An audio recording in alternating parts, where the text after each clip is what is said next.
Pues buenos días. Pues un placer estar aquí. David, placer tenerte, de verdad, bienvenido. El placer es mío en estos primeros días, además del nuevo curso del básquet. Un gusto estar aquí, gracias a todos por venir y gracias a ti por traerme. No podíamos empezar mejor el año, o sea que de verdad que gracias.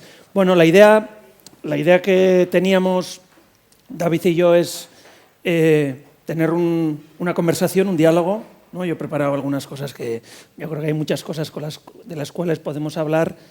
Entonces vamos a un poco dialogar unos 40-45 minutos y luego abriremos también pues, unos 15-20 minutos de preguntas que tengáis, inquietudes, curiosidades. Yo creo que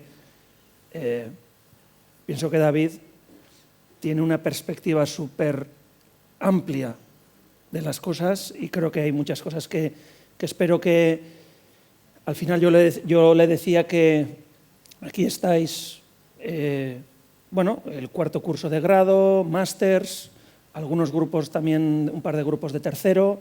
Entonces, de alguna forma, vamos a hablar cosas que yo diría que están dirigidas a los que van a ser profesionales, tercero, cuarto, o profesionales que han decidido pues dedicarse un año en un máster para especializarse. Por tanto, yo diría que podemos hablar ya con una perspectiva casi profesional, ¿no? Entonces, bueno, vamos a empezar. Perfecto. Vale, pues bueno, igual empezamos un poco por hacer un poco de contexto, inicios, ¿no? Yo diría, si quieres, podemos hacer dos cosas. O tú haces un pequeño rápido recorrido de tus inicios, o si no vamos ya más y te diría tres momentos clave que te marcaron en tus inicios, por ejemplo, ¿no? Bueno, Diverso lo abrimos hace 15 años, en la primera de las 3 ubicaciones que tuvo. En aquel momento lo abrimos con lo que teníamos. Tenía la certeza de que, bueno, aunque fuese un local con muy pocas posibilidades, es decir, era un local que se había hecho con muy poco dinero, una cocina muy pequeña y en una ubicación quizás no la más adecuada para un restaurante de las condiciones que pretendía ser Diverso, que era en medio del barrio de Tetuán, en una calle además angosta y todo. Yo recuerdo cuando llegué a Madrid, que venía a vivir en Londres casi 6 años, y empecé a contarle un poco a la poca gente que conocía de la profesión en Madrid, que iba a abrir un restaurante que se llamaba Diverso y que iba a estar en ese local y lo que íbamos a hacer. Pues recuerdo que 9 de cada 10 me decían que era una quimera, que era imposible que aquello funcionase, porque además hablamos de un Madrid de hace 15 años que no es como el Madrid de ahora. O sea, el Madrid de ahora es verdad que está imparable a nivel en general como ciudad, pero a nivel gastronómico es brutal. No paran de abrir un montón de sitios, de los cuales muchos de ellos están cimentados en el talento de mucha gente joven o gente no tan joven que tiene mucho oficio detrás. Y en aquel momento lo que se estilaba en Madrid, o sea, los 2 únicos restaurantes que había habido ciertamente creativos en aquel momento eran Viridiana y Labros de Sergiarola. Y entonces parecía que tenía todos los visos de no funcionar, pero yo estaba convencido de que al final Madrid era muy grande y lo que funcionaba se supone que era pues, restaurantes donde se podían hacer reuniones tranquilas, donde se podía comer producto más o menos bien tratado y donde había comedores privados y cosas así. Era lo que más se estiraba en Madrid. Pero yo estaba convencido de que si hacíamos algo que fuese muy diferente, si hacíamos algo que tuviese mucha personalidad, iba a funcionar. Pues como te digo, al final Madrid seguía, en aquel entonces, aunque la gastronomía en Madrid fuese de otra forma, seguía siendo una ciudad con mucha gente. Y bueno, no me equivoqué. Es verdad que, ya te digo, abrimos Diverso hace 15 años, yo tenía 27 años en aquel entonces, y al poco tiempo tuvimos pues muchísimo éxito y mucho reconocimiento. Poco tiempo, cuestión a lo mejor de entre 3 y 5 meses, no recuerdo bien. Y bueno, de ahí hasta ahora pues han pasado pues muchísimas cosas. Lo que es verdad es que lo que nadie te enseña en la vida, y menos con 27 años, es a ser empresario y menos todavía a regentar un negocio de éxito y con reconocimiento y con trascendencia. Eso no te lo enseña nadie y a mí me hubiese encantado que me hubiesen enseñado algunas cosillas, me hubiesen explicado algunas cosillas, porque creo que, bueno, habríamos hecho y habríamos planteado las cosas a lo mejor de diferente forma. O sea, siempre nos fue muy bien, pero bueno, ya digo, no es fácil llevar adelante un negocio que desde el primer día tiene tanto éxito. Yo creo que uno de los momentos cruciales para nosotros también en la trayectoria fue, por supuesto, el cambio de local. A los 2 años y medio se nos quedó muy pequeño. Y nos fuimos a un local que estaba un poquito más abajo, que seguía perteneciendo a Tetuán, pero estaba ya más pegado hacia la Castellana, aunque seguía siendo un barrio humilde, pero ya era otra calle y era otro local. Allí pasamos desde el 2000, abrimos Diverso en 2007, pues allí pasamos desde el 2009 hasta el 2014, que nos mudamos, y en esos 6 años fue cuando conseguimos las 3 estrellas. La primera fue el primer año que nos habíamos mudado, en 2009, la segunda fue en 2011 y la tercera fue en 2013. Lo cual yo creo que fue un milagro, porque Diverso no tenía infraestructura, siempre tuvimos la sensación de que íbamos por delante de lo que la infraestructura, tanto como empresa como restaurante, nos permitía, y lo suplíamos con otras cosas. Y es verdad que la tercera estrella fue como un tsunami, no solamente en Diverso, por supuesto, sino también en la gastronomía en España en general, porque bueno, venía a reconocer con 3 estrellas un tipo de restaurante que en aquel momento Michelin no entraba dentro de sus parámetros, por el tipo de comida, por el tipo de servicio, porque no teníamos determinados lujos que se presuponían que tenían que estar vinculados a esa tercera estrella, y por ello yo creo que fue muy aplaudida por muchos y muy criticada por otros, ¿no? Porque bueno, cambiaba un poco el paradigma de lo que hasta ahora había sido el restaurante 3 estrellas en España, y para nosotros fue pues un tsunami una vez más. Creo que no estábamos en general preparados para ese tsunami. Creo que fue... En aquel momento sí que quizás fue el momento en el que se desbordó absolutamente todo. O sea, no éramos capaces de atender... no teníamos infraestructura, no teníamos una oficina que sustentase todo lo que nos estaba pasando. Siempre, de hecho, hasta hace 4 años que esto empezó a cambiar dentro del mundo Quixote, nunca habíamos tenido una oficina que estuviese acorde a lo que hacíamos dentro de los restaurantes. Y si algo he aprendido también en estos años es que para que el restaurante, los restaurantes sean sostenibles y estén bien gestionados, tiene que haber una oficina acorde a lo que estás haciendo en tu restaurante, porque si no hay demasiadas cosas que son imposibles de tener cuidado con ellas, y creo que son necesarias. No éramos capaces de gestionar tantas peticiones no solamente de reservas, sino de prensa, de entrevistas, de requerimientos. No hemos tenido nunca una agencia de comunicación, no hemos tenido nunca un departamento de marketing. Entonces es verdad que fue un tsunami de difícil gestión, y que yo creo que lo único que hizo fue meternos un poco más en algunas de las, a nivel gestión, en el hoyo en el que nos encontrábamos metidos. De hecho, yo te diría que la digestión de todo esto ha sido tan difícil que nos ha costado 12 o 13 años poner las cosas en su sitio. Y luego creo que otro de los puntos determinantes para nosotros fue en 2012, antes de la tercera estrella, que abrimos Strixo en Callao.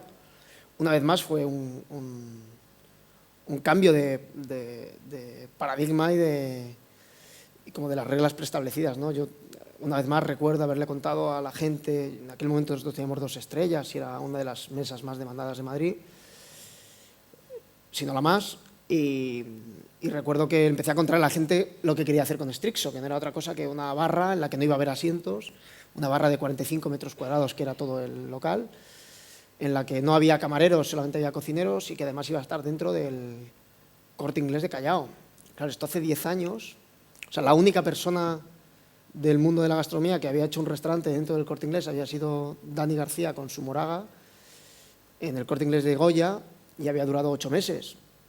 Y además su relación con el Corte Inglés por ambas partes no quedó muy bien, con lo cual todo el mundo con el que hablé me dijo que si estaba loco, cómo iba a montar un restaurante dentro del Corte Inglés en la última planta de Callao, con una cocina abierta, sin asientos, y en la que iba a haber música alta. Y todo el mundo pensaba que iba a ser un desastre. Pues lo abrimos un poco sin mucha expectativa, sabiendo que, o sea, yo sabía que iba a funcionar, no pensé que se iba a convertir en lo que se convirtió luego, pero bueno, yo entendía que era un concepto diferente, entendía que era un concepto muy fresco, muy innovador, que íbamos a hacer una cocina muy rompedora y muy directa, ¿no? Al final la reflexión en aquel entonces fue, ¿qué podemos hacer para hacer una cocina espectacular, con costes que no sean demasiado altos, pero que evidentemente si ponemos unos precios asequibles no nos van a salir los números? ¿Qué tenemos que hacer? Y entonces en aquel momento dije, bueno, pues hacemos un restaurante en el que no sea un restaurante, en el que no haya camareros, en el que no haya servicio a mesa, en el que no haya que mantener una sala como infraestructura. Pues hacemos una barra y ya está, una barra en la que no hay más que 4 cocineros, y los cocineros son los que cocinan y los que sirven. Y además no habíamos puesto sillas, porque esto solamente estuvo como 6 primeros meses, no habíamos puesto sillas porque queríamos que la gente comiese y se fuese rápido para que hubiese rotación. Y en poco tiempo empezó a desfilar por allí un montón de gente que nos sorprendía, gente que nos decía que llevaba sin ir al... Porque claro, el Corte Inglés ahora también se siente de otra forma, pero en aquel momento, hace 10 años, eran unos grandes almacenes que estaban un poco en decadencia en cuanto a qué tipo de clientela iba y cómo lo percibía la gente. Era la antítesis de que fuese nadie joven allí. Entonces empezó a venir un montón de gente que decía que llevaba años sin pisar el Corte Inglés, y luego empezó a desfilar un montón de gente de la gastronomía en España, gente importante, periodistas, cocineros, y empezó a desfilar también gente internacional, y nosotros un poco alucinábamos, ¿no? Porque aquello era lo que era. Y nada, fue un éxito absoluto, y en poco tiempo nos volvimos a cambiar, en 2 años más, después de abierto, nos volvimos a cambiar a la ubicación actual. Así que ese sería quizás el segundo momento. Yo creo que el tercero fue... Yo creo que el tercer cambio grande que hubo en el mundo Quixó empezó ya prepandemia, en cuanto a cambiar pues, toda esa parte de la oficina, en cuanto a cambiar algunos planteamientos que había dentro de la propia empresa, de la cultura de la empresa. Y creo que, aunque ya empezó a cambiar antes de la pandemia, durante la pandemia lo consolidamos. Y tuvimos tiempo para consolidarlo, hacer la reflexión oportuna y volver incluso con más fuerza con todos esos cambios que estábamos haciendo, que tenían como consecuencia no solamente tener más foco en toda esa parte de oficina y traer talentos nuevos con ideas nuevas, y que empezásemos a sustentar lo primero en una base sólida a la empresa. Empezamos a cambiar también muchos planteamientos que había dentro de los restaurantes, y también cambiamos cosas que tenían que ver con el personal y con lo que cocinábamos. Y quizás ese ha sido el último momento en el que yo diría que hay otro momento diferencial en lo que hemos hecho. Pues yo te escucho, y no sé si es así, pero pensando, ¿no?, en gente que te escucha y dice, oye, yo cómo me conecto con eso, hay siempre algo común, que es una idea muy clara de la identidad gastronómica y de la propuesta gastronómica que tú tenías en la cabeza, que querías materializar y hacerlo realidad. Más allá de que, ¿no?, alrededor te dijesen, oye, esto no va a funcionar, pero, ¿no?, una propuesta gastronómica que tú veías claro que era original o diferente en el Madrid de ese momento, y luego, ¿no?, estar muy pendiente de hacerlo realidad, de hacerlo rentable, de seguir evolucionando, ¿no? Como creer mucho en ti mismo y en las ideas que tú tenías, ¿no? Claro, yo durante todos estos años, al final, en muchas charlas que he hecho y que en diferentes foros, o sea, el problema de hablar cuando hablas de casos de éxito y expones el tuyo propio, hay veces que el aspecto aspiracional puede resultar un poco diabólico, un poco engañoso. Es decir, evidentemente yo una de las cosas que siempre he explicado es que hay que tener fe ciega en uno mismo. Pero claro, no siempre es tan fácil, ni siempre exactamente he hecho lo que he querido. O sea, siempre en el contexto general sí he hecho siempre lo que he querido, pero es verdad que he tenido que ir jugando con la realidad que me rodeaba en cada momento. Y lo más difícil es verdad que es creer en ti cuando hay tanta gente que puede ser que te apoye, pero hay otra mucha gente que no. Pero esto siempre pasa, ¿no? Esto también aprendes a gestionarlo con el paso del tiempo. Al final es imposible que le gustes a todo el mundo, y cuanto más personal es la propuesta, no solamente culinaria, sino lo que proyectas en la gente y en la profesión, pues más difícil es que le gustes a todo el mundo, ¿no? Pero sí que es verdad que el camino no es especialmente fácil. Es decir, no es un camino de... Nosotros nunca hemos tenido un socio inversor, lo que nos ha permitido permitirnos muchas licencias y hacer un poco lo que hemos querido, pero también nos ha hecho sufrir muchas otras cosas a otros niveles, ¿no? Lo que está claro es que, o sea, el leitmotiv este de que puedes conseguir lo que quieras, o sea, es así, pero cogido con pinzas. Es decir, es verdad que puedes... yo es verdad que he soñado grandes cosas y las he ido consiguiendo a base de sacrificar por el camino muchas cosas. Es verdad que al final los sueños, cuanto más grandes es lo que sueñas, más equivalente es el sacrificio. O sea, esto es así, y por eso debe ser una elección personal de cada uno. Sí que es verdad que yo no conozco ningún caso de éxito en el tiempo, duradero en el tiempo, que no esté cimentado en sacrificios y en esfuerzos. Pero tampoco creo que sea la única opción o la mejor opción para hacer las cosas. Es decir, cuando hablamos de proyectos personales hay muchas formas de enfocarlos, y no todos tienen ni el mismo nivel de exigencia ni la misma demanda personal. Creo que eso es una cuestión de... O sea, creo que al final el pretender explicarle a la gente que la única forma de hacer algo que merezca la pena es sacrificándolo todo, pues no es real y no está bien. Dependiendo lo que quieras conseguir. Yo conozco un montón de proyectos personales de gente dentro del mundo de la gastronomía. Todos implican un gran esfuerzo, claro que sí, pero no todos implican el mismo nivel de esfuerzo ni el mismo nivel de sacrificio. Y todos esos proyectos personales que conozco, que algunos implican un esfuerzo o un sacrificio, están vinculados muchas veces a historias de felicidad. O sea que siempre con estos casos aspiracionales de éxito yo creo que hemos caído un poco en la trampa con los años, no solamente en la gastronomía, sino en general, en decirle a la gente qué es el éxito y qué no es el éxito, ¿no? Yo creo que el éxito está dentro de cada uno, y cada uno tiene su propio concepto del éxito, y así debe ser. Lo bonito es que cada uno tenga su propio concepto del éxito y luche por él, sea como sea. Luego hablamos un poco de sacrificio y éxito.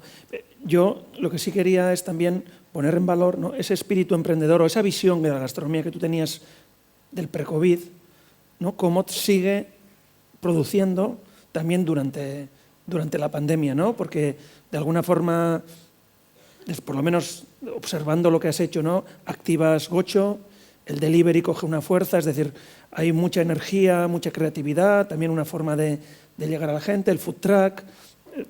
De alguna forma, el COVID o la pandemia ha servido para activar nuevos proyectos y nuevas iniciativas. Sí, o sea, antes de la pandemia, aunque ya habíamos empezado ese proceso de cambio, ese proceso de cambio no implicaba con esa pata del negocio, no nos lo habíamos planteado nunca. Nos encontramos en medio de la pandemia con Strixo Londres, que nos generaba casi 60.000 euros de gastos al mes, entre gastos fijos y el alquiler, que no nos condonó ni estuvo dispuesto a renegociar el casero ni ninguna parte del acuerdo de nuestro arrendamiento, con Diverso y Strixo cerrados y sin ninguna otra vía de generar dinero, de generar beneficio. Y nos encontramos en la disyuntiva en la que llevamos casi 3 meses con Strixo Londres cerrado, que nos había costado mucho dinero, casi 200.000 euros, y no teníamos ningún backup a nivel económico. Poner en marcha a través de los restaurantes costaba dinero, tanto Diverso como Strixo. En aquel momento tuvimos que decidir cerrar Strixo Londres porque llevaba ya casi 5 años abierto y aunque los 2 primeros años fueron difíciles, los 3 siguientes años, sobre todo los 2 últimos años, habían sido a nivel empresarial francamente buenos, pero claro, llevaba una mochila grande, era una inversión muy grande y eso no se recupera en 5 años y menos con esos 2 primeros años difíciles en cuanto a gestión que habíamos tenido. Así que tuvimos que decidir un restaurante que era de éxito, cerrarlo, pero claro, era la única decisión posible si no queríamos que se llevase por delante a toda la empresa. Y además había que pagar también, aun cerrándolo había que pagar todos los créditos que dejábamos de por medio, así que pues bueno, nos tiramos al mundo delivery como hizo mucha otra gente, pero creo que el éxito del Gocho desde el primer día fue que lo concebimos como una marca independiente de lo que estábamos haciendo hasta ahora. O sea, la primera idea que tuvimos fue hacer un delivery sobre Strixo, pero enseguida la desechamos porque claro, Strixo ya tenía una forma de trabajar que era la inmediatez de su cocina, y luego además evidentemente entendíamos que la comida de Strixo no estaba pensada para viajar y la expectativa generada por Strixo era la de una comida que no iba a llegar así a tu casa. Así que, hablando con parte de mi equipo por Teams y todo, decidimos que lo mejor era crear una marca independiente y nos pusimos todos a generar esa marca, a pensar una comida que estuviese pensada para viajar y que lo que queríamos era hacer algo que la gente entendiese en concepto fácilmente lo que era, aunque se lo mostrásemos de una forma radicalmente opuesta a lo que estaba acostumbrada. Y al final los primeros platos que hicimos en el Gocho fueron unas lentejas, evidentemente de una forma diferente. Hicimos unos ñoquis y hicimos unos noodles y esos fueron los 3 primeros platos que hicimos, que los arrancamos desde la cocina de Diverso con 2 de mis jefes de cocina, el director general de la empresa y yo.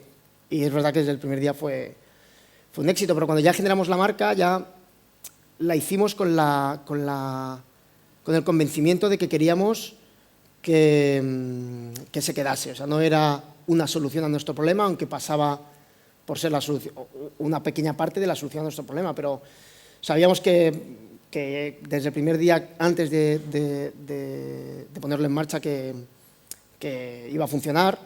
Una vez más no sabíamos hasta qué punto, pero nació ya con la vocación de quedarse. Con lo cual todos los pasos que dimos desde el primer día iban encaminados a consolidar la marca, cosa que esto yo creo que también fue crucial.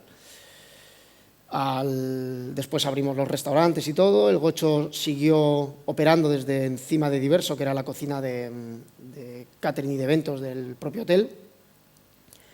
Y en ese proceso nos pusimos a buscar un local ambicioso, que no solamente acogiese la cocina del Gocho, sino que también nos sirviese un poco de cocina de formación y que nos sirviese un poco de cocina bueno, para hacer nuestras pruebas y todo, que no teníamos ningún espacio. Y encontramos un local que era un antiguo restaurante chino que hacía convenciones y todo, y lo convertimos en todo cocina, un local de casi 600 metros cuadrados, Habíamos tenido que pedir varios créditos para poder reabrir los restaurantes y subsistir. Tuvimos que pedir otro crédito más para poder hacer la obra de aquella cocina, que eran 600 metros cuadrados de pura cocina. No hicimos toda la obra entera, aunque sí hicimos toda la obra civil, pero el equipamiento y todo lo hemos ido incorporando y lo seguimos incorporando poco a poco porque la inversión era demasiado grande. Y así que allí nos mudamos al Gocho, pero ya ahí como que había un clic que a mí me había cambiado, ¿no? Descubrí que a mí lo que realmente me hacía feliz era cocinar en el amplio sentido de la palabra. Tenía claro que a mí cocinar me hacía feliz, pero que hasta entonces había estado 15 años o 13 años con Diverso, otros 6 o 7 con Strixo, y no me había planteado nunca hacer otra cosa que no fuese otro restaurante gastronómico con unas reglas o con otras, como podía ser Diverso de una forma o Strixo con otra. Pero me di cuenta que en realidad me la había pasado muy bien haciendo toda la parte creativa del Gocho y el día a día del Gocho, y que era algo que me gustaba mucho. Y entonces decidimos que esto iba a ser una parte importante de nuestra marca y que queríamos darle continuidad. Y empezamos a plantear otras posibilidades, nos fuimos a Barcelona. Después en Barcelona generamos un restaurante físico que sigue estando, del Gocho, que era alta cocina en cuanto a concepto, a técnicas y a producto, pero con un lenguaje de fast food. Y desde el primer día que lo abrimos también fue súper éxito. Y luego, el primer año después de volver de la pandemia, tuvimos la oportunidad de hacer un food truck en Orense, y decidimos hacer un food truck con los mismos parámetros creativos que había nacido el Gocho. En el fondo todo lo que hacemos tiene los mismos parámetros creativos y tiene la misma exigencia de calidad. O sea, al final, si hacemos un perrito, un food truck de perritos, nace con la vocación de querer ser el mejor perrito del mundo y ser unos perritos con el sello XO que sean súper creativos y súper diferentes. Esa es la vocación del sitio, que es la misma vocación que tiene Diverso, la misma vocación que tiene Strixo, la misma vocación que tiene el Gocho. Entonces yo creo que parte del éxito de todo lo que hemos ido haciendo tiene que ver con que nuestro nivel de exigencia y la vocación creativa es exactamente la misma, da igual lo que sea, y que el equipo en general y yo en particular nos implicamos muchísimo para todo lo que hacemos. O sea, por la primera vez que nos pusimos a hacer los perritos, pues a lo mejor nos tiramos 3 meses probando perritos y pensando en cómo lo íbamos a hacer, porque no habíamos hecho nunca un food truck. Claro, era como... Toda esta parte es como muy excitante porque yo llevo 25 años de profesión, pero nunca había hecho este tipo ni de negocios, por supuesto, ni de cocina tampoco, porque encima era hacer perritos con técnicas que tuvieran que implicar alta cocina, aunque el día a día tenía que ser fácil, el servicio tenía que ser fácil. Entonces, son códigos diferentes, pero en el fondo la base era la misma. Y luego ese año también empezamos a hacer algo de retail, empezamos a hacer las salsas del Mundo XO, que lo mismo, fueron muy bien, pero casi nos tiramos 5 meses probando las salsas y viajando a la fábrica de Sosa a probarlas una y otra vez para ver lo que podíamos hacer, cómo quedaban, después del proceso industrial, lo que perdían y lo que ganaban. Y hemos seguido haciendo cosas de retail que han ido funcionando muy bien, todas ellas, como te digo, yo creo que los secretos del éxito no son más que abordarlo de forma creativa y de forma de estándar de calidad como hacemos todo y estar súper encima de ello. Este año sacamos nuevas cosas de retail y también hicimos el food truck de las hamburguesas y también nos fue súper bien. Así que ha sido, yo te diría que después de la pandemia, como empresa hemos salido francamente reforzados, cosa que durante la pandemia era evidente que parecía que iba a ser todo lo contrario. Cerrando un restaurante, además, que nos había costado tanto dinero y tanto esfuerzo poner en marcha, parecía que no había mucho más allá. A mí, además, esto me parece extraordinario. Quiero decir que normalmente, cuando un chef tiene un buque insignia, ¿no?, una casa de referencia, los otros negocios son como negocios secundarios, ¿no? Y yo te escucho, joder, es fantástico cómo decir, vale, yo tengo un 3 estrellas, tengo un restaurante como Strixo y tengo todo lo demás y todo tiene mi sello, ¿no? Mi forma de entender la gastronomía adaptada a formato, al cliente, al producto concreto, pero... Además, nosotros ponemos todos los assets, toda la gente importante de la compañía la ponemos al servicio de los proyectos nuevos que hacemos. Es decir, da igual que hagamos una food truck. Cuando este año hacemos la food truck de las hamburguesas, en las primeras semanas están implicados el chef ejecutivo, 2 jefes de cocina, el director general de la compañía, yo mismo, o sea, está implicado todo el mundo y es verdad que ponemos todos los activos importantes los ponemos a funcionar. No es que, por eso digo que para nosotros no hay negocios menores, porque si algo tengo muy claro, y esto lo sé con conocimiento de causa, es que si la marca XO es tan fuerte a día de hoy es porque todo lo que hacemos, da igual lo que sea, cumple las expectativas de la gente. Y todo lo que sea, o sea, no hacemos algo que sea...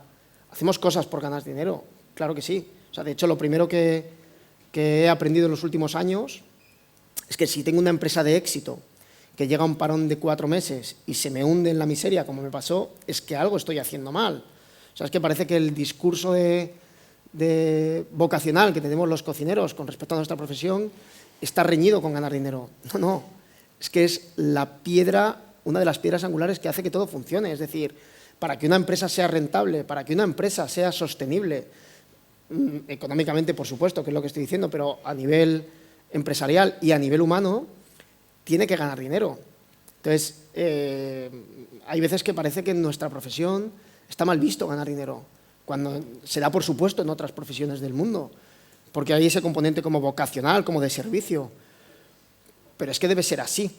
O sea, no hay otra opción, no hay otro camino, porque si al final no gana dinero tu empresa, significa que hay algo que estás haciendo mal para sostener tu empresa, significa que hay algo que estás perdiendo de vista para sostener tu empresa.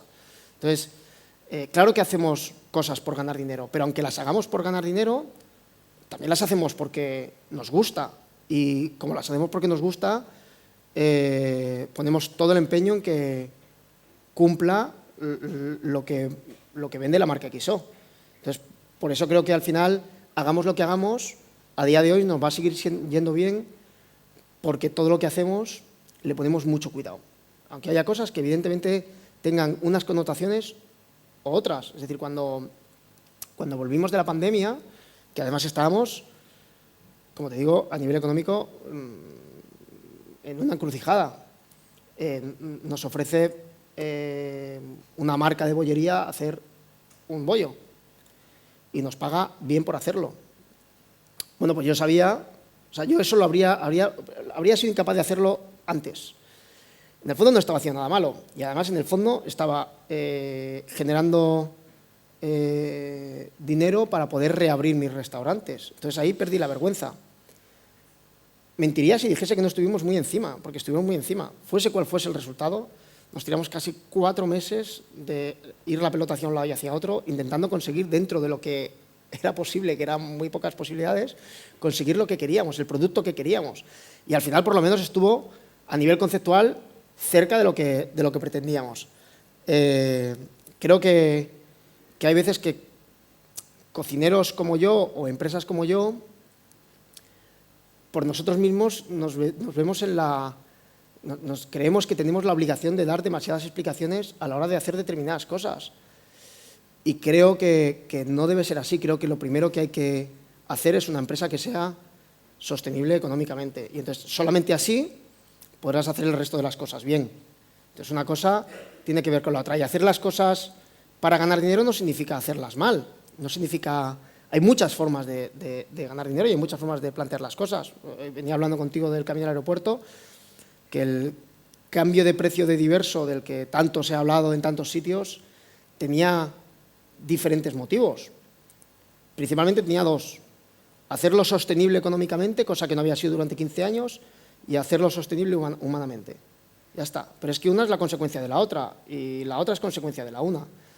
Entonces dijimos, a ver, ¿qué nos cuesta en realidad tener este restaurante en estas condiciones, con este producto, con todo este personal?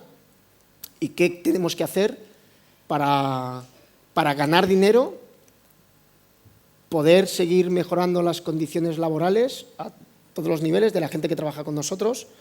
Si esto implica traer más personal, implica a determinada gente del equipo seguir subiendo el sueldo de forma continuada en los años, ¿Qué cuesta esto? Cuesta 365 euros. Pues esa es la realidad de Diverso. La realidad de Diverso es que para ser un restaurante sostenible tiene que costar este dinero.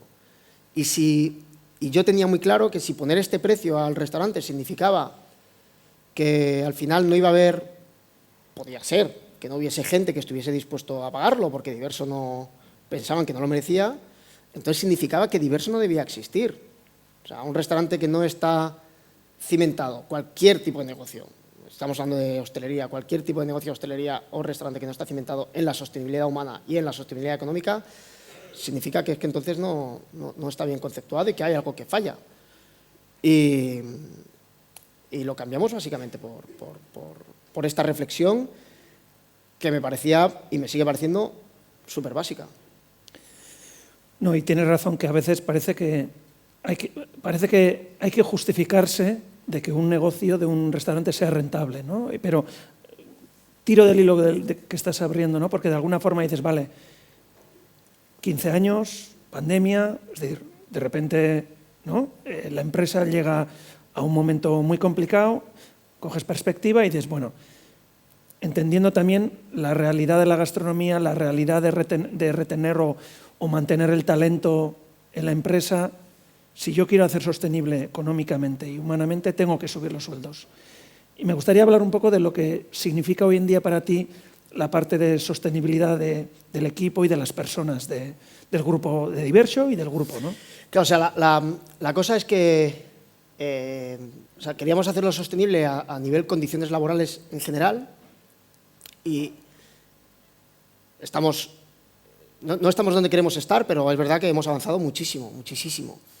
Y luego es verdad que hay algo que yo creo que es inherente a cualquier gremio profesional. Es decir, si tú quieres tener a los mejores trabajando contigo, a los mejores dentro de tus posibilidades, eso significa que tienes que dar buenas condiciones laborales, que tienen que gustarle lo que hacen y que tienen que tener sueldos que estén no solamente dentro del mercado, sino que estén por la parte de arriba, si te lo puedes permitir. Entonces, la reflexión fue, vale, yo quiero rodearme de los mejores del mundo. Quiero rodearme de los mejores del mundo, quiero rodearme del mejor talento del mundo. Tanto en mis cocinas, como en mis salas, como en el head office, como en la parte de la oficina. Evidentemente, gente con mucho talento y con oficio cuesta mucho dinero. O sea, esto no hay... En ningún oficio no pasa así. O sea, por eso al final la gente se quiere formar, quiere seguir aprendiendo, quiere ser mejor profesional, porque su vida laboral significa que entonces va a tener opciones a mejores ofertas de trabajo, a mejores condiciones laborales, a proyectos que le gusten y a condiciones económicas más altas. Esto es la base del mercado laboral. Entonces, bajo esta reflexión, evidentemente, si yo quiero tener al mejor talento del mundo a mi lado, quiero que la key people, o sea, la gente importante que me rodea, sea el mejor talento del mundo, lo único que puedo hacer es intentar pagar sueldos que estén por encima del mercado, darles un proyecto que les ilusione y que sus condiciones laborales sean buenas. O sea, si esto ocurre, es imposible que no quieran trabajar en tu empresa. Evidentemente, estoy hablando de nuestra percepción a día de hoy, que escalándolo al negocio de cada uno es igual, evidentemente, a lo mejor un restaurante que está recién abierto no puede optar al mejor jefe de cocina desde el primer día, pero dentro de sus posibilidades sí tiene que optar al mejor jefe de cocina que está en sus posibilidades, entonces el planteamiento debe ser este. Y para esto que te estoy contando, evidentemente tiene que haber sostenibilidad económica, porque si no, es imposible. O sea, hay gente que evidentemente porque lo merece tiene sueldos altos o muy altos. Eso solamente lo puedes generar si tu empresa genera economía sostenible. No, súper interesante. Y luego, al final también, tú lo decías, ¿no? Si la gente está trabajando a gusto, ¿cómo generas una cultura del trabajo? Una cultura ¿no? Que también eso debatimos mucho aquí, cómo eso se está transformando en el sector, ¿no? De cómo generar una cultura donde la gente, ¿no? esté trabajando a gusto, las condiciones, el liderazgo, la gestión de personas. Claro, yo creo que la hostelería ha cambiado mucho. O sea, en la profesión, los últimos años, como que está muy en boga hablar de la sostenibilidad del planeta, cosa que es verdad, pero no podemos solamente centrar el foco en nuestra profesión, en la sostenibilidad del planeta, que es una pata importante. Simplemente digo que evidentemente hay un cambio que ya está ocurriendo en la profesión, pero creo que en realidad muchas veces vemos solamente la espuma, y es verdad que en la espuma está cada vez cambiando más, pero luego hay una realidad subyacente de la hostelería, del bar, del restaurante, de los negocios más pequeños, que sigue siendo una realidad complicada, en la que a día de hoy sigue habiendo economía sumergida, en la que se contrata a gente que tiene necesidad en la vida por trabajar y a lo mejor están contratados 4 horas, pero trabajan la jornada completa o más de la jornada completa. O sea, es verdad que cuando yo con 17 años decidí ser cocinero, lo primero que me dijeron fue que si quería ser cocinero tenía que tener claro que no iba a tener vida personal. Y durante toda mi vida como empleado fue así, ya fuese en Madrid o en Londres, incluso peor. Con lo cual piensa que es lo normal, pero es verdad que los tiempos cambian y según van cambiando los tiempos te vas dando cuenta de que las cosas no son exactamente así, ¿no? Y te vas dando cuenta de que evidentemente las personas también cambian, la sociedad cambia, gracias a Dios, en cosas para bien como es esta, y la demanda de la gente que quiere dedicarse a la hostelería es otra, es decir, es gente que dice, hostia, yo quiero tener un trabajo que me guste, que me apasione, que me llene a nivel proyecto de vida, pero quiero tener una vida fuera de mi trabajo. Y creo que eso está muy bien. O sea, creo que ese cambio, esa revolución en la hostelería que está empezando, O sea, no pensemos que porque hay unas cuantas personas que lo están o lo estamos empezando a cambiar, significa que ya está cambiando de verdad o que el cambio ya está muy avanzado, está empezando a cambiar. Es verdad que es importante que haya determinadas personas que sirvan de un poco de inspiración para el resto de la profesión o del gremio. Pero bueno, yo creo que cuando alguien decide de forma personal y de forma autónoma trabajar 60, 70 horas a la semana, es su decisión personal y cada uno puede hacer lo que quiera con su vida. El problema viene cuando es una obligación impuesta, ¿no? por la propia situación de la profesión. Pues creo que el paradigma del cambio en la hostelería ya está ocurriendo, en la gastronomía ya está ocurriendo, aunque yo creo que todavía está empezando y hay un cambio que todavía queda mucho por hacer y es el principio del camino, pero hay que estar contentos porque nunca antes había pasado, nunca antes había hecho tantas preguntas la gente, ni había tanta gente que quería que esto cambiase o que demandaba que esto cambiase, y creo que el cambio ya está. Creo que la revolución todavía no está, pero creo que el cambio ya está. Y creo que la próxima revolución, junto a la sostenibilidad, va a ser la de la sostenibilidad humana dentro de la hostelería, que es pues una noticia buena, yo creo que para todo el mundo. Es verdad que va a haber gente resistente al cambio, va a haber gente que no quiere adaptarse a los tiempos, pero como todo pasa siempre en cualquier cambio de paradigma, pues habrá gente que se quede por el camino. Pero yo creo que en este caso, además, el cambio es bueno para todo el mundo y lo que busca es una hostelería más razonable y eso está muy bien. 2 apuntes finales ya y abro el turno de preguntas. Uno, quizás a título personal, quiero decir, de todo lo que hemos hablado, yo a eso le sumo, ¿no?, una forma contemporánea de generar, no sé, una marca personal, ¿no?, una referencialidad, el uso de las redes sociales, ¿no?, para conectar a la sociedad. ¿Tú cómo te has visto evolucionando, ¿no?, de empezar hace 15 años cocinero,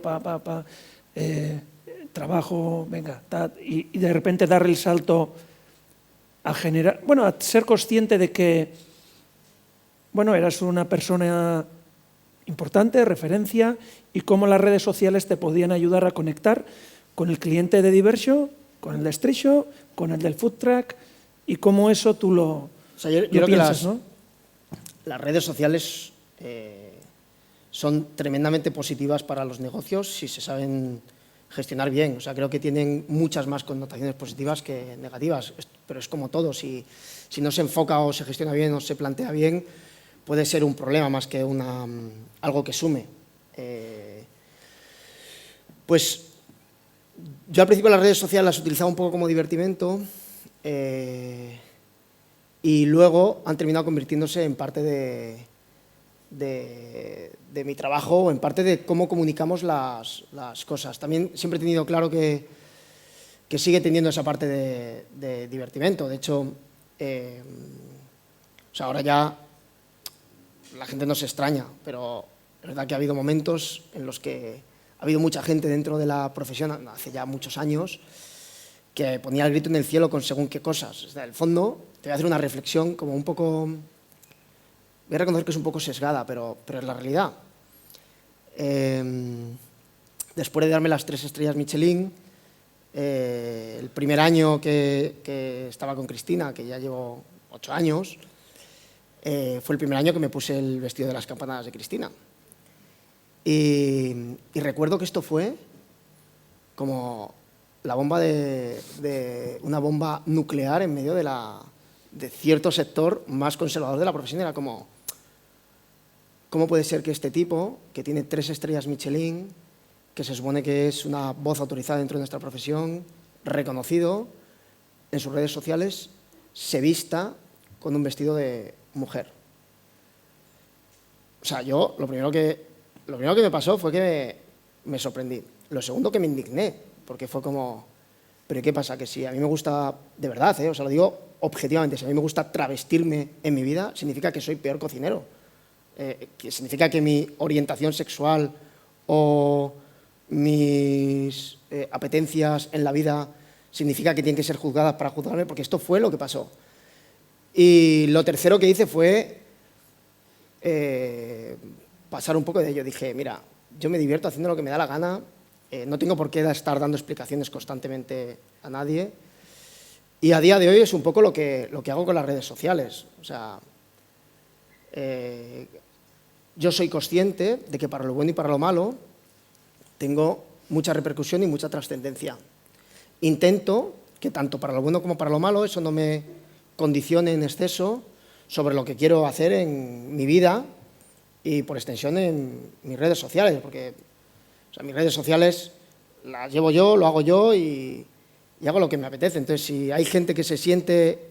O sea, nunca he utilizado ni mi vida, ni ninguna entrevista, ni mis redes sociales, por supuesto, ni para ofender, ni para atacar, ni para nada que pueda la gente sentirse ofendida de forma razonable. Otra cosa es que haya gente que se sienta ofendida de forma irracional, como es ese caso, o pasan otros. Pues mira, hay veces que la gestión es más complicada que otras. O sea, cuando cambié el precio del menú, o sea, me tiré una semana, y no te exagero si te digo que a lo mejor recibiendo 200 mensajes privados por Instagram diarios, insultándome porque había subido el precio del menú de Diverso. O sea, pero diciéndome de todo. Eres un pesetero, pero tú quién te crees que vienes de un barrio, pero vaya cabronazo eres, que es que ahora ya la gente no vamos a poder ir, pero no sé qué. O sea, pero de verdad 200 mensajes diarios. O sea, que ni los leía de vez en cuando así como de forma selectiva alguno y todos me decían lo mismo, todos me insultaban. Yo decía, pero ¿cuál es el problema? O sea, es una empresa privada, es un restaurante que está subiendo el menú por lo que quiera. O sea, si me la pego yo. O sea, no es que sea un comedor social que de repente yo estoy poniéndolo inalcanzable para la gente. Pues bueno, pues ese tipo de cosas en algún punto pues te generan un poco de incomprensión, pero he aprendido a gestionarlas y bueno, pues también es verdad que luego, gracias también a que la trascendencia que tengo lo que hago, monemos un food truck de hamburguesas y durante todo el mes de diciembre funciona increíble, con muchísimas colas cada día, llueva, nieve o pase lo que pase. Entonces, pues bueno, hay que entender cómo son las redes sociales y estar dispuesto a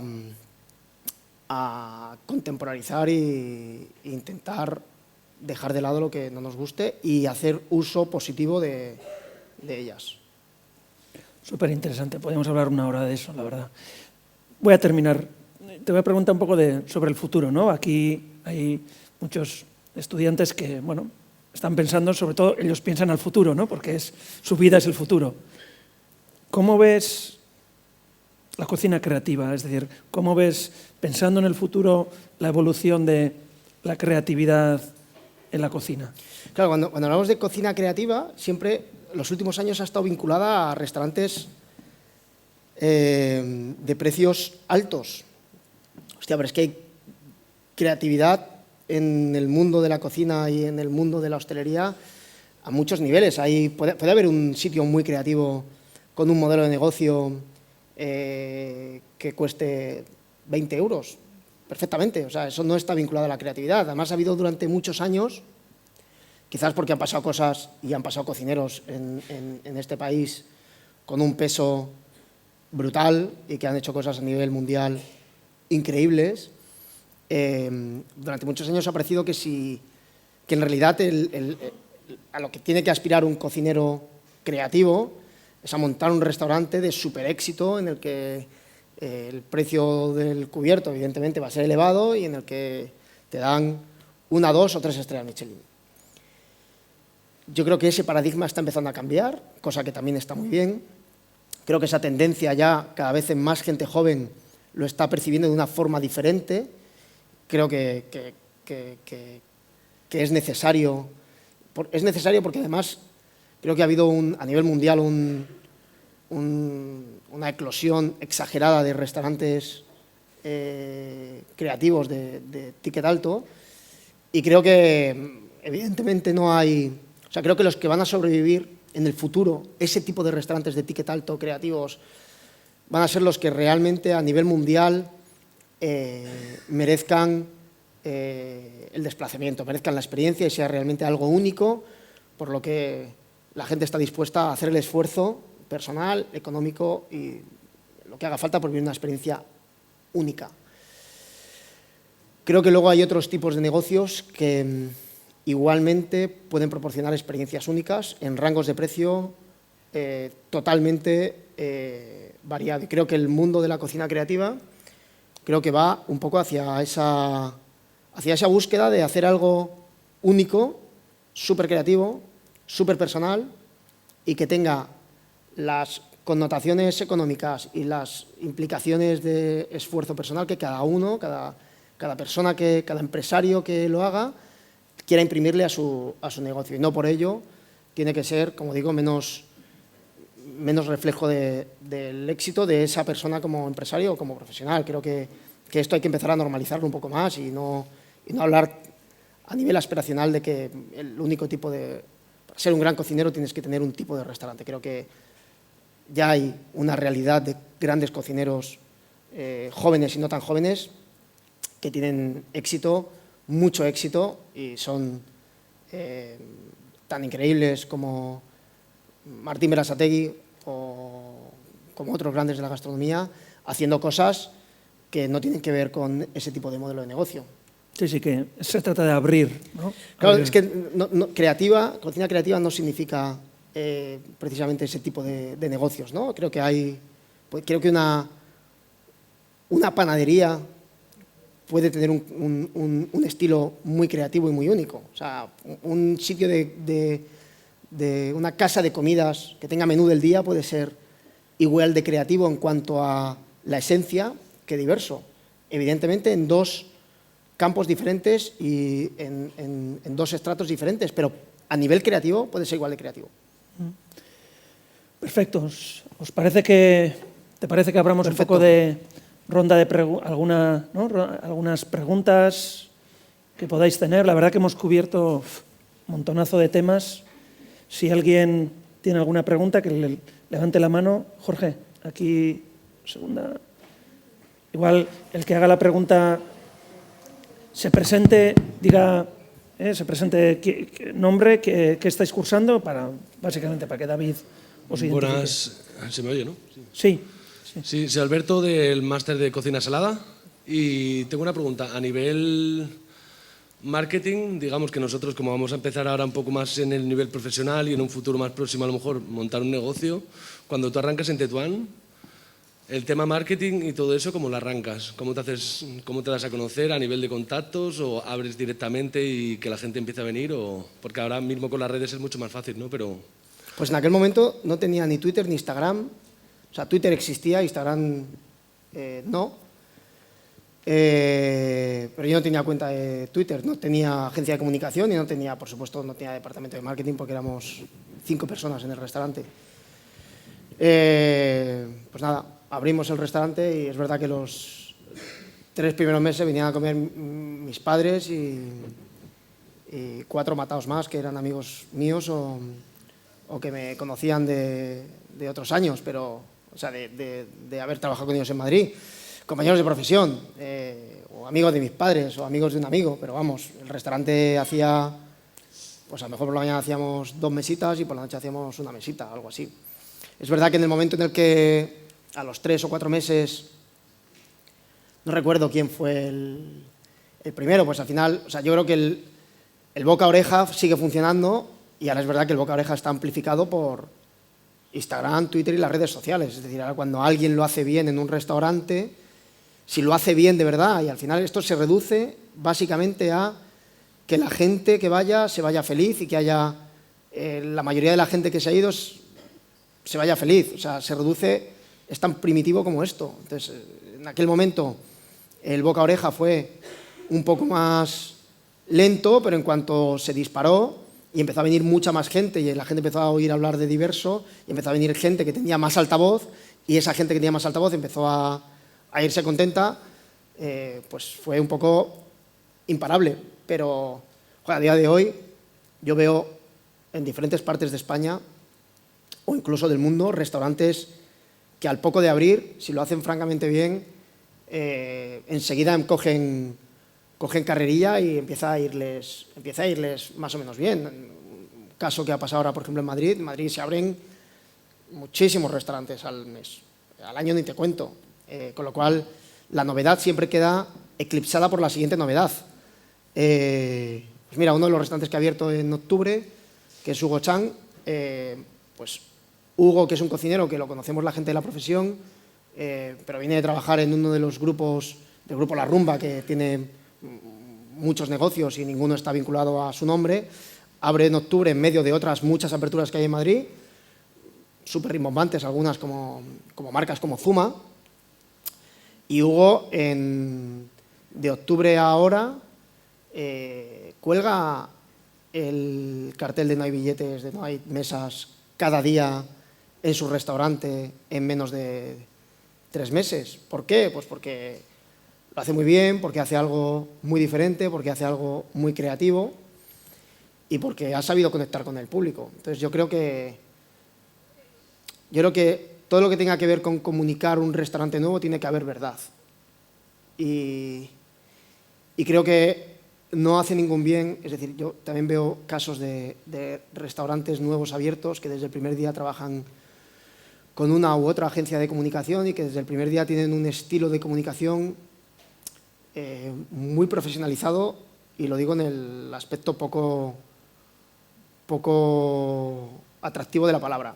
Y creo que al final terminan haciendo un flaco favor para sus negocios. Creo que lo mejor que se puede hacer es comunicar verdad y ser sinceros. Creo que eso funciona. Funciona si lo que luego vendes en tu restaurante es coherente, es sincero y es diferente. Perfecto. A ver, vamos a levantar y voy a ir aquí una, allí arriba otra, vale. Y allí arriba, 3, 4, vale. Vamos por ahí. Gracias. Yo tengo una pregunta. Soy Laura del máster de cocina dulce y era sobre el hecho de que esta industria se maneja mucho con el factor humano. Entonces, ¿cómo mantiene a raya la calidad constante de los productos, teniendo tantos negocios, y el manejo de proveedores, qué tan complicado es? Bueno, es un poco la consecuencia de lo que estaba hablando sobre la gente importante, por ejemplo, del equipo, ¿no? Es decir, esto es un poco capilarizable en toda la empresa. Es decir, si al final todos los estratos de la compañía y por consiguiente de los restaurantes tiene gente muy capaz, con mucho talento, que es muy top en lo que hace, al final cada uno tiene a su cargo a diferentes personas de las que es responsable. Es decir, mira, el jefe de cocina del Gocho ahora, el director culinario del Gocho en Madrid, los food truck y todo, es un chico que estuvo 5 años en Diverso. Y el día que le ofrecimos ser el jefe de cocina del Gocho, digo, ofrecimos porque estaba Pablo, que es mi chef ejecutivo, y yo con él, se lo explicaba a Pablo, yo hablé poco en esa reunión, y Pablo le decía, mira, yo te voy a dar de forma metafórica las llaves del Gocho y esta va a ser tu casa. Yo te voy a decir desde el primer día qué es lo que queremos en el Gocho. Y ya a partir de aquí, Álvaro, que se llama el chico, tú, Álvaro, puedes decidir cómo hacer las cosas. Tienes unas obligaciones como jefe de cocina y como líder de equipos y hay una cultura dentro del mundo XO, que todas esas personas la tienen clara. Esa cultura del mundo XO tiene unos parámetros que hay que cumplir y unas líneas rojas que a día de hoy no se pueden cruzar. Teniendo esto claro, tienes que, evidentemente, guardar los estándares de calidad que la marca XO y que David quiere. Hablo en tercera persona porque se lo está aplicando Pablo a él.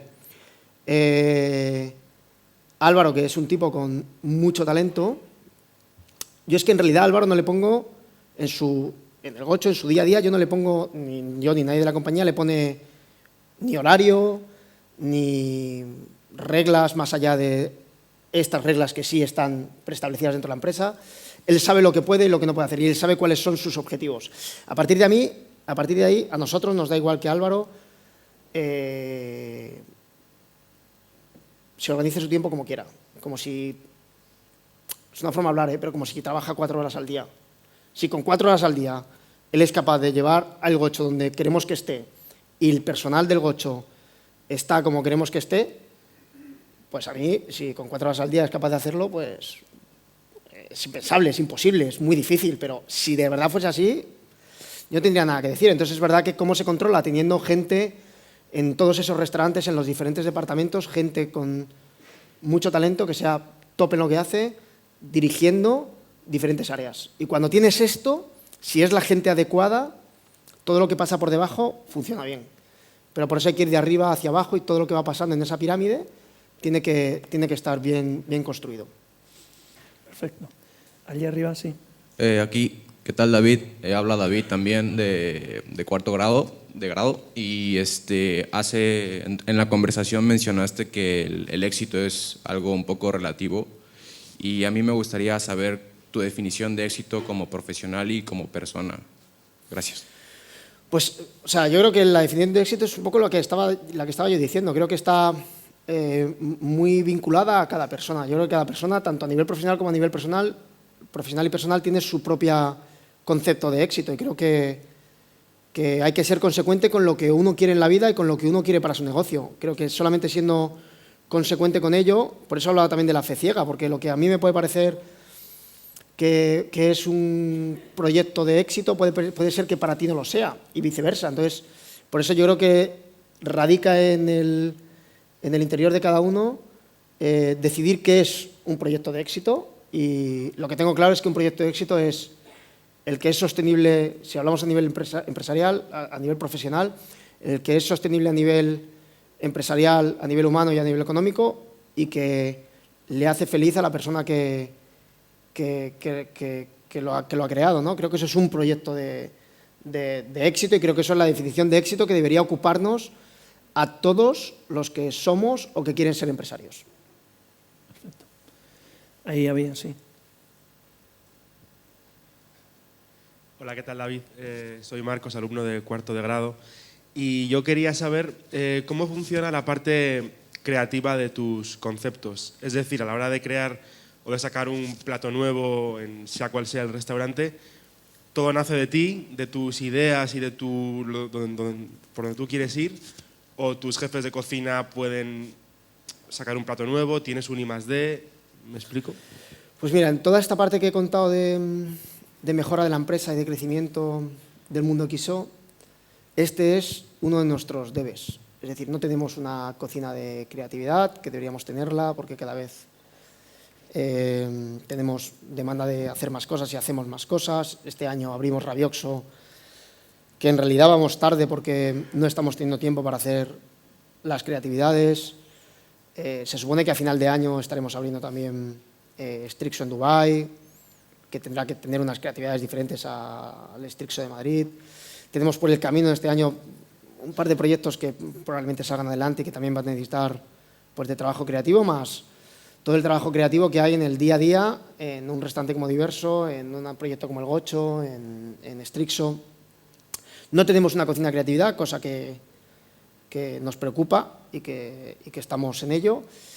Y por consiguiente no tenemos un departamento de creatividad ni cocineros dedicados a la creatividad. A día de hoy, todas las creatividades de la compañía nacen de mí y se hacen en Diverso, cosa que es bastante ilógico y bastante poco sostenible. Yo que estoy hablando hoy de la sostenibilidad del negocio, esta es una de las cosas que no son sostenibles a día de hoy, pero bueno, entre unas cosas y otras no nos ha dado tiempo, no hemos tenido la posibilidad, no hemos encontrado el lugar y lo vamos haciendo pues de una forma, como digo, poco sostenible, porque generar todas las creatividades de la compañía desde dentro de Diverso, en el día a día de Diverso, pues no está muy bien, la verdad. Pero estamos en ello. Bueno, algún reto siempre hay que tenerlo, ¿no? Totalmente. Por aquí, sí. Buenos días, David. Mi nombre es Sole, soy alumna de cuarto grado. Empezamos nuestro trabajo final de grado en un mes y voy a especializarme personalmente en la experiencia del empleado. Entonces me gustaría mucho saber, bueno, en primer lugar aplaudo realmente tu cambio, el cambio de la subida de precios. No te insultaré, yo lo compartí con corazones y me gustaría mucho saber cuál ha sido el punto de inflexión, ¿no? Porque se ve ya la importancia que tienen los equipos, que estén bien y demás, pero cuál ha sido el punto de inflexión para decidir subir el menú. Y aparte de esto, me gustaría hacerte otra pregunta, que sería más para ahuyentar a los haters, a las personas estas que te insultan irracionalmente, que nos dijeses cuánta gente tienes en tus restaurantes de prácticas, cuáles son sus condiciones o si tienen la posibilidad de quedarse. Gracias. Pues mira, sobre la primera pregunta era un poco la razón era hacerlo sostenible. O sea, Diverso ha perdido dinero durante 15 años cada año, literalmente ha perdido entre mucho y muchísimo dinero cada año. Cosa que llegó un momento en que no era razonable para mi forma de construir esa nueva cultura del mundo XO. Entonces dije, mira, lo primero que tiene que pasar es que Diverso quiero que siga siendo como es, quiero que siga teniendo los gastos que tiene, que son muchos, y cuánto cuesta esto a nivel coste y qué impacto debe tener sobre el precio final para que esto no ocurra. Y como consecuencia 2, en el caso de Diverso, tengo gente trabajando conmigo, algunos de ellos llevan 12 años, otros 10, otros 9, 8, gente que es top en lo que hace, top de verdad, gente que podría estar trabajando en cualquier otra parte del mundo, o en cualquier otro negocio del mundo, o incluso abrir el suyo propio y tener éxito, seguro. ¿Cuál es la única forma de que esa gente en su mayor parte quiera seguir estando conmigo? Pues mejorando sus condiciones laborales, siguiendo dándoles un proyecto que les apasione y que sientan que merece la pena y, evidentemente, seguir mejorando sus condiciones económicas. Es lo que decía antes, alguien que tiene un proyecto que a nivel profesional le llena y le motiva, que tiene unas condiciones laborales buenas y que económicamente, según va pasando el tiempo y según va cumpliendo años en la empresa, se le siguen revisando sus condiciones laborales y tiene un sueldo que dentro de sus capacidades está por encima de la media de lo que la profesión tiene, pues es muy difícil que esa persona se vaya. Entonces, lo que buscábamos era, 1, hacer la empresa rentable y 2, seguir haciéndola a nivel humano sostenible. Y sobre la gente de prácticas, pues tenemos muy poquita. Es decir, en El Gocho no tenemos ninguna, en Strixo no tenemos ninguna. En Raviox no vamos a tener ninguna, y en Diverso creo que hay 2 chicos de escuela por la mañana y 2 chicos de escuela por la tarde. O sea, nosotros hace muchos años decidimos que no queríamos, y ahora más todavía, esto lo decidimos hace muchos años, pero ahora más todavía, dentro de todo esto que te estoy contando, decidimos que el restaurante debía ser sostenible por sí mismo, sin depender de gente de prácticas, que viniese de escuelas o stallers, que viniesen a aprender de cualquier otra parte del mundo, que tenía que ser sostenible por sí mismo. Esto significa que si es sostenible por sí mismo y todo el mundo que está en el restaurante tiene un sueldo, significa que hay poco espacio físico para gente que haga de prácticas, porque es verdad que el espacio está ocupado, el espacio de trabajo está ocupado por la gente que está contratada. Entonces, te diría que ahora mismo hay, es que no sé si es 1 o 2 por la mañana y 1 o 2 por la tarde, que hacen el turno de mañana y el turno de tarde, algo así. Una última pregunta y vamos a ir ya terminando. Hola, muy buenas. Soy Alejandro, de cuarto de grado. Y sobre la pregunta que hizo el compañero en el tema de la creatividad, yo te quería preguntar, porque nosotros aquí hacemos proyectos, diseñamos retos, platos, un poco los parámetros o las fases que sigues tú a la hora de diseñar un plato. Si nos podrías poner un ejemplo, de qué partes, a dónde quieres llegar o diferentes enfoques que le das dependiendo del sitio, del restaurante. O sea, una de las cosas más difíciles para mí todos estos años ha sido explicar la creatividad. O sea, es muy difícil explicar algo que no tienes claro de dónde nace, de dónde viene o cuál es por qué se genera. O sea, no soy capaz de explicar el por qué. O sea, tengo claro que hay parámetros que me obligo a cumplir, como son, como decía antes, que sean cosas que tengan nuestro sello que hemos construido durante 15 años bien marcado, que sean muy diferentes a lo que hemos visto en el mercado. Es decir, si no podemos hacer hamburguesas, queremos que sean muy diferentes a lo que hemos visto que se está haciendo. En el caso de Diverso, por ejemplo, intentamos que sea vanguardia constantemente, intentamos generar conceptos nuevos y abrir caminos nuevos vinculados a planteamientos, a composiciones, a técnicas, a combinaciones. Cada restaurante es verdad que tiene, o cada proyecto que hacemos tiene sus connotaciones creativas, pero te diría que como salvaguarda en todos ellos es que sea único, que sea muy personal, que sea muy diferencial, ¿no? Yo creo que la creatividad tiene como consecuencia que algo sea muy diferencial. Y cuando haces cualquier tipo de negocio diferencial, y creo que la única forma de llegar a esa diferencia es la creatividad, cuando haces cualquier tipo de negocio diferencial, yo te diría que tienes asegurado el 70% del éxito, que no es poco. Y luego el 30% restante tiene que ver, evidentemente, con la gestión.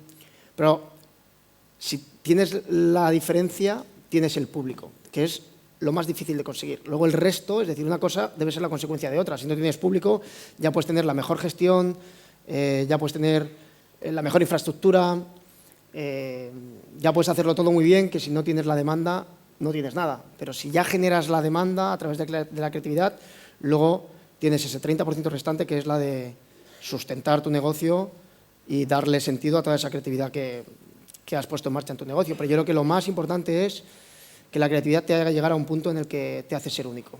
Hagas lo que hagas, ya sea un tipo de negocio u otro. Pues yo creo que con esto, David, de verdad que en 1 hora y cuarto así que hemos charlado. De verdad que gracias por la generosidad de hablar de las cosas importantes, de compartir. Y nada, pues un placer de verdad de conversación. Muchas gracias. Gracias.